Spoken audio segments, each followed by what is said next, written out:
Assalamu alaikum dear students. Today is our lecture spectroscopy का lecture number हम आज 1 कर रहे हैं, जो कि लैम्डा मैक्स कैलकुलेशन है ऑफ कार्बोनाइल कंपाउंड की। और इसी तरह से एक और भी लैम्डा मैक्स कैलकुलेशन होती है बाय वुडवर्ड रूल। ये हम सेकेंड वीडियो में हम इसे अपलोड करेंगे। तो बेटा ये क्वेश्चन लैम्डा मैक्स के हवाले से आता है कि कोई कार्बोनाइल कंपाउंड दिया हुआ हो, कम्प्लेक्स कंपाउंड हो, तो उसका हम लैम्डा मैक्स कैसे फाइंड आउट करते हैं। MCQs में भी आता है, FPSC PPSC के लेक्चर्स में, और इवन के यूनिवर्सिटीज़ मास्टर लेवल का ये भी क्वेश्चन बहुत इंपॉर्टेंट समझ जाता है। तो इस कंसेप्ट को समझने के लिए बेटा आपको ये देखें, जैसे ये कार्बोनाइल कंपाउंड है, उसका एक यानी कि बेसिक कंसेप्ट अपने माइंड में रखना पड़ेगा। तो ये देखें, एक कंपाउंड है, वो कार्बोनाइल कंपाउंड है, ठीक है। अब इसे देखें, कोई और भी इसी तरह से कार्बोनाइल कंपाउंड हो सकते हैं। जैसे मैं ये अगर हम कंपाउंड बना लें अपनी मर्ज़ी का, कोई भी कंपाउंड आपको दिया हुआ हो, तो उस कंपाउंड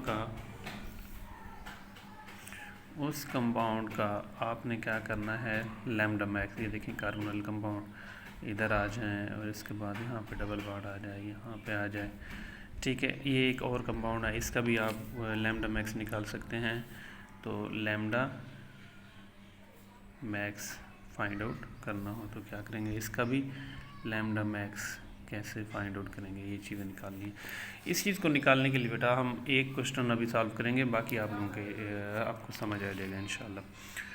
उसके बाद है बेसिक वैल्यू। देखें, बेसिक वैल्यू जो होती है किसी भी कंपाउंड की, बेसिक वैल्यू को निकालने के लिए मैं इधर लाइन लगा देता हूँ, आपको सारे कंसेप्ट बता देता हूँ। बेसिक वैल्यू कार्बोनाइल कंपाउंड में देखें, कार्बोनाइल कंपाउंड दो होते हैं, एक होते हैं कीटोन्स और एक होते हैं एल्डिहाइड्स, ठीक है। तो इन दोनों की डिफरेंस होती हैं वैल्यू, ठीक है। जो कीटोनिक होते हैं उनकी बेसिक वैल्यू होती है 215 नैनोमीटर होती है, और जो ये एल्डिहाइड्स वाले होते हैं इनकी होती है 210 नैनोमीटर, ठीक है बेटा। ये अपने माइंड में बात याद रखेंगे। जहाँ पे आपको एल्डिहाइड नज़र आएगा, ठीक है, वहाँ आप 210 बेसिक वैल्यू लगाएंगे। जहाँ पे आपको कीटोन नज़र आएगा वहाँ पे 215 नैनोमीटर वैल्यूज लगाएंगे। तो ये है, देखें हमारा कार्बोनाइल कंपाउंड है। इसके बाद इस वाली कार्बन को देखना है, इस वाली कार्बन को देखना है। इधर अगर हाइड्रोजन होता या इधर हाइड्रोजन होता, एल्डिहाइड्स ग्रुप होता, तो फिर हम 210 लगाते हैं। अब दोनों तरफ से ये देखो कार्बन है, इधर भी कार्बन है, आगे कंपाउंड जुड़ा हुआ, तो इसकी बेसिक वैल्यू आप लगाएंगे 215 नैनोमीटर। उसके बाद होता है extended double bond. Extended double bond यहीं से आपको समझ आ जाएगा। कार्बोनाइल कंपाउंड के बाद रिंग के अंदर देखें, कार्बोनाइल कंपाउंड के बाद पहला डबल बॉन्ड जो होगा उसे बोलते हैं पेरेंट।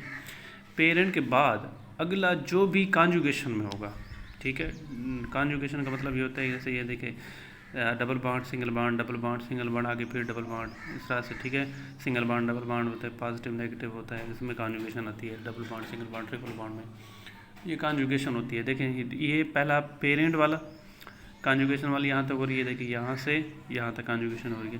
पहला डबल बॉन्ड आपका पेरेंट होगा, दूसरा डबल बॉन्ड आपका एक्सटेंडेड डबल बॉन्ड वाला होगा। अगर यहाँ पे एक और होता तो ये तीसरा हो जाता, एक और होता तो एक चौथा हो जाता, ठीक है। तो यहाँ पे इस रिंग में, इस क्वेश्चन में एक डबल बॉन्ड है, तो ये एक्सटेंडेड डबल बॉन्ड है। क्या हो गया बेटा, एक्सटेंडेड डबल बॉन्ड। अगर एक्सटेंडेड डबल बॉन्ड हुआ है किसी भी चीज़ में, उसकी हम वैल्यू लगाते हैं +30। क्या लगाते हैं बेटा, +30 एक्सटेंडेड डबल बॉन्ड की। नेक्स्ट है होमो एनुलर। ये समझ आ गया बेटा, ये आपको समझ आ गया। उसके बाद है होमो एनुलर। होमो एनुलर का मतलब ये है कि अगर आपके पास एक रिंग हो, इधर मैं आपको समझाता हूँ। अगर आपके पास एक रिंग हो, ठीक है, तो ये जैसे ये मैंने अभी बनाया, ये यूं करके, ठीक है। इसको मैं आपको समझाना चाहता हूँ कि होमो एनुलर कैसे होती है। यूं करके, आगे यूं करके, इसको छोड़ के यूं करके। होमो एनुलर में एक देखिए पेरेंट वाली भी दूसरी वाली भी, जिस रिंग में दो डबल बॉन्ड आ जाएंगे, ये एक डबल बॉन्ड है, इसी में भी एक और डबल बॉन्ड है। आगे चलें, कॉन्जुगेशन होंगे, कॉन्जुगेशन में इसमें देखें ये कॉन्जुगेशन में आगे ये एक डबल बॉन्ड है, एक और डबल बॉन्ड है। अगर इस तरह की सिचुएशन कहीं पे भी आएगी, किसी भी क्वेश्चन में आएगी, रिंग के अंदर कॉन्जुगेशन में एक ही रिंग में दो डबल बॉन्ड आएंगे, तो वो होगी आपकी होमो एनुलर। होमो एनुलर का मतलब होमो यानी सेम, एनुलर मानी सेम रिंग सेम स्ट्रक्चर, मतलब से एक ही रिंग में, सेम रिंग में दो डबल बॉन्ड आ जाए, तो वो होती है होमो एनुलर। इसकी वैल्यू अगर होगा होमो एनुलर तो इसकी वैल्यू हम लगाते हैं +39। अब इस वाले क्वेश्चन में देखें, इसमें ये डबल बॉन्ड नहीं है, ये एक सिंगल बॉन्ड ही है, ठीक है। तो ये देखें, इस वाले रिंग में एक ये डबल बॉन्ड है, आगे एक डबल बॉन्ड है, आगे कोई दूसरा डबल बॉन्ड नहीं है, तो इसलिए इसकी होम आयोनर की वैल्यू आप लगाएंगे 0 नैनोमीटर, इसकी भी 13 नैनोमीटर लगाएंगे। ठीक है, यहाँ तक आगे बेटा बात समझ। उसके बाद है नेक्स्ट एक और अच्छा सा कंसेप्ट है एक्सोसाइक्लिक। बच्चों को ये समझ नहीं आता कि एक्सोसाइक्लिक क्या होती है। एक्सोसाइक्लिक बेटा जो ये देखें इधर समझें, एक्सोसाइक्लिक ये रिंग है, रिंग किसी भी रिंग से अगर डबल बॉन्ड बाहर की तरफ निकल रहे हो, एग्जॉस्ट हो रहे हो डबल बॉन्ड, ठीक है, वो होता है एक्सोसाइक्लिक। एक ही देखें, यहाँ से मैंने निकाला एक्सोसाइक्लिक, यहाँ से मैंने निकाला एक्सोसाइक्लिक। ये आपने ये वाला जिसमें कार्बोनाइल वाला होगा डबल बॉन्ड, ये काउंट नहीं करना, जो सिंगल अल्कीन वाला डबल बॉन्ड होगा वो आपने काउंट करना है। इसमें देखें, इसमें देख लें, ये तो होगा हमारा, अब ये रिंग है, ये इस रिंग में आप देखें कोई डबल बॉन्ड बाहर नहीं निकल रहा। अब इसको भी देखें, दूसरी रिंग को देखो तो ये डबल बॉन्ड यहाँ से इसके साथ जुड़ा हुआ है, इसका मतलब ये एक क्या है आपकी एक्सोसाइक्लिक मौजूद है। एक क्या एक्सोसाइक्लिक मौजूद है इसमें, जैसे मैंने बताया। इसको अगर आप यूँ जोड़ लें इस रिंग को, एक और रिंग है देखें यहाँ से निकला हुआ था ना, एक ये एक्सोसाइक्लिक कंपाउंड मौजूद है इसमें, तो इसमें फिर जो है ये बात सिर्फ समझानी थी कि एक्सोसाइक्लिक होता है। तो इसी तरह से एक और एक निकला हुआ डबल बॉन्ड, 1 एक्सोसाइक्लिक, 2 निकले हुए हैं तो 2, 3 निकले हुए हैं तो 3, 4 निकले हुए हैं तो 4 एक्सोसाइक्लिक, ये देखिए 5 एक्सोसाइक्लिक, ये 6 एक्सोसाइक्लिक। तो हर एक एक्सोसाइक्लिक की वैल्यू होती है +5 नैनोमीटर। तो आपने जितने भी एक्सोसाइक्लिक होंगे तो वो आप क्या करेंगे, वो आप प्लस से, फॉर एग्जाम्पल अगर 2 होंगे तो 2 से मल्टीप्लाई करेंगे +5 को, 3 होंगे तो +3 से +5 को 3 से मल्टीप्लाई कर देंगे, तो ये आपके 3 एक्सोसाइक्लिक की वैल्यू आ जाएगी। अब इस कंपाउंड में देखें, एक्सोसाइक्लिक समझिएगा बेटा, ये कंपाउंड है, इस रिंग को देखें तो ये देखें इस रिंग से ये डबल बॉन्ड बाहर की तरफ निकल रहा है, इसका मतलब इस रिंग से एक एक्सोसाइक्लिक यहाँ निकल रहा है। इस रिंग को देखें तो एक डबल बॉन्ड यहाँ से आ रहा है, तो इसका मतलब एक डबल बॉन्ड यहाँ से निकल रहा है, तो इस रिंग में एक और 2 double bond, extended double bond होगी। इसको हमने अभी सॉल्व नहीं किया, इसमें 2 एक्सटेंडेड डबल बॉन्ड है, लेकिन हमारा क्वेश्चन ये है, तो इसमें देखें इस रिंग में तो कोई नहीं है, इस रिंग में एक एक्सटेंडेड डबल बॉन्ड मौजूद है, तो इसकी वैल्यू आप क्या लेंगे कि बेटा +5 नैनोमीटर। ठीक है, और इसके बाद नेक्स्ट अब बहुत इंपॉर्टेंट बात है, याद रखिएगा, माइंड में रखिएगा, ये कंसेप्ट अपने माइंड में रखिएगा। आगे पूछता है कि alkyl substitution at alpha position. देखें अब इस स्ट्रक्चर में आप अल्फ़ा बीटा आपने नाम देने हैं, जहाँ जहाँ delocalisation double bond single bond जा रही है वहाँ आपने नाम देना है। अल्काइल कार्बोनाइल के बाद पहली कार्बन है उससे बोलते हैं अल्फ़ा पोजीशन, आपने नाम देना है।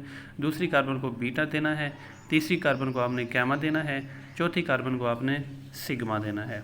सिग्मा के बाद आगे ओमेगा देते जाना है। फिर अगर फॉर एग्जांपल आगे डीलोकलाइजेशन होती तो फिर आप उसे ओमेगा देते, फिर आगे वाले कार्बन को ओमेगा देते, आगे वाले कार्बन को ओमेगा देते। तो ये देखें कार्बोनिल कंपाउंड के बाद इस तरह से आपने नेमिंग करनी है, पहली कार्बन अल्फ़ा, दूसरी बीटा, तीसरी जो है गैमा, चौथी जो है सिग्मा और ओमेगा। ठीक है, तो यूँ आपने करना है। तो आपने अब ये देखना है ये अल्फ़ा पोजीशन पे कोई इस डीलोकलाइजेशन यहाँ से डीलोकलाइजेशन यहाँ तक आ रही है, यहाँ तक आपने देखना है। ठीक है बेटा, आगे आपने रिंग में नहीं जाना। अब अल्फ़ा पोजीशन पे देखें, मुझे आप बताएं कि कोई यहाँ पे अल्काइल लगा हुआ है, अल्काइल कोई भी अल्काइल आर ग्रुप यहाँ पे नहीं लगा हुआ, तो अल्फ़ा पोजीशन पे अल्काइल कोई नहीं लगा हुआ था, इसका मतलब ये होगी 0 नैनोमीटर। क्यों 0 होगी? क्योंकि अल्फ़ा पोजीशन पे कोई अल्काइल नहीं लगा हुआ, इसलिए हमने इसकी 0 लगा दी। अब बीटा पे देखें, ये देखें ये डीलोकलाइजेशन बीटा पोजीशन है, इधर आए तो ठीक है, इधर तो कार्बन डीलोकलाइजेशन चल रही है, कॉन्जुगेशन चल रही है। इधर ऊपर देखें इसका एक अल्काइल ये लगा हुआ है बीटा पे, अगर बीटा पे अल्काइल ग्रुप लगा होगा उधर आप लगाएंगे +12 नैनोमीटर वैल्यू इसकी लगाएंगे, +12। अगर अल्फ़ा पे होता आप वैल्यू लगाते +10, लेकिन अल्फ़ा पे नहीं है तो इसलिए हमने 0 नैनोमीटर लगाया। अल्फ़ा पे होता, अगर यहाँ पे लगा हुआ होता कोई भी अल्काइल या CH3 लगा हुआ होता या OH लगा हुआ होता, कोई भी अल्काइल ग्रुप लगा हुआ था, हम वहाँ पे +10 की वैल्यू लगाते हैं। लेकिन आप बीटा पे देखें, बीटा पे लगा हुआ है तो ये देखिए कितनी वैल्यू हम लिखेंगे +12 बेटा। ठीक है, अब आगे आएँ डीलोकलाइजेशन पे, गैमा पे आ जाएँ। ये देखें ये इसी तरह से alkyl substitution at beta position लगा हुआ है, हमने लगा दिया +12।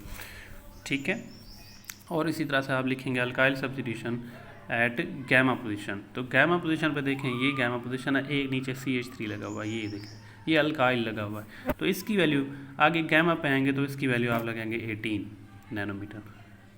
18 नैनोमीटर। इसी तरह से आगे चलें ओमेगा सिग्मा पे, सॉरी, तो अल्काइल सब्स्टिट्यूशन एट सिग्मा, तो सिग्मा पे अल्काइल सब्स्टिट्यूशन जो है ये देखें बेटा, ये सिग्मा के बाद आगे वाली कार्बन जो है इसके साथ जुड़ी हुई है, तो इसलिए इसका भी है, तो इसका भी आप 18 नैनोमीटर लगाएंगे। आगे जितने भी ओमेगा पे ऊपर कोई भी अल्काइल सब्जियाँ यहाँ पे देखें, अगर यहाँ पे डबल बॉन्ड होता आगे होता तो ये वाला अल्काइल भी लगाते। ओमेगा वाले मतलब कि बीटा के बाद आगे जितनी भी सब्स्टिट्यूशन अल्काइल आएगी आप +18 +13 +13 वैल्यू इसकी लगाते जाएंगे, ठीक है। अब हमारा यहाँ तक क्वेश्चन हो गया कंप्लीट। तो ये हमारा सवाल यहाँ पे कंप्लीट हो गया। उसके बाद हमने क्या करना है, इसका लैम्डा मैक्स कैलकुलेट कर लेना है, ठीक है। ठीक है बेटा, जब हम इस सारे को कैलकुलेट करेंगे, इन तमाम को 215, 30, 5 और 12, 18 इसको कैलकुलेट करेंगे, ये हमारा लैम्डा मैक्स बनता है 298 नैनोमीटर। इस तरह से हमने कंपाउंड का, कार्बोनिल कंपाउंड का जो है लैम्डा मैक्स निकाल लिया है। आगे जो है कोई भी कंपाउंड हो, ये कंपाउंड हो, कोई और कंपाउंड हो, तो उन तमाम कंपाउंड्स का लैम्डा मैक्स निकालने के लिए यही आपने मेथड और रूल्स अपनाना है, ठीक है बेटा। ख्याल कहाँ रखना है, जहाँ पे गलतियाँ करते हैं, एल्डिहाइड दिया हुआ तो 210 वैल्यू, होमोएनुलर का आपने ख्याल रखना है, एक्सोसाइक्लिक का आपने ख्याल रखना है, ठीक है। तो ये चीज़ें आप लोगों के माइंड में होनी चाहिए। नेक्स्ट हम लेके आएंगे इंशाल्लाह नए lambda max calculation bye Woodward rule. Woodward rule carbonyl compound से इजी है, बहुत आसान है, वो आप लोगों को अच्छे से समझ आ जाएगा। तो ये इसको आपने अपने माइंड में अच्छे से बिठा लेना है। ऑल द वेरी बेस्ट, और लेक्चर अगर समझ आए तो हो लाइक एंड सब्सक्राइब कीजिएगा। ओके बेटा, थैंक यू, अल्लाह हाफिज़।